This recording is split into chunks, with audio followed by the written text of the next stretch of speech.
প্রতিদিনের সেই একই রুটিন, একই কাজ, একই চায়ের দোকান, একই জায়গায় আড্ডা, একঘেয়েমি যেন একদমই মাথার ভেতরে ঢুকে যাচ্ছে।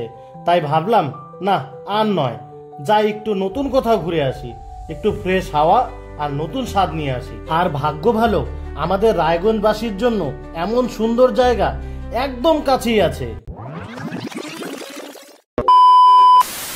হ্যালো, হাই, নমস্তে বন্ধুরা, আমরা দো ভাই আজকে চলে গিয়েছিলাম রূপহারের এই ফেমাস চায়ের দোকান তপনদার দোকানে।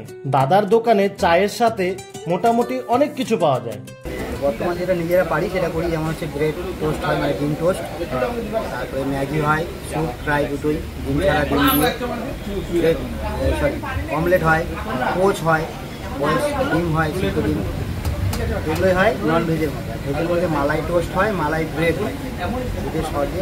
আমাদের একটা প্লাস পয়েন্ট যেটা, যে আমাদের চায়ের কাউন্টারটা টোটালি নিরামিষ। কীভাবে নিরামিষ?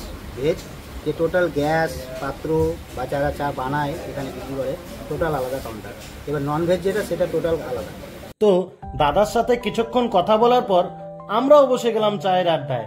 আমরা অর্ডার দিয়ে দিলাম মালাই চা ও সাথে গরম গরম ডিম টোস্ট। ডিম টোস্টটা খেতে ছিল অসাধারণ, আর সাইজটাও বেশ বড় ছিল। আর এখানকার চা সম্বন্ধে একটাই কথা বলবো, চায়ের স্বাদটা একেবারে অপূর্ব রে ভাই।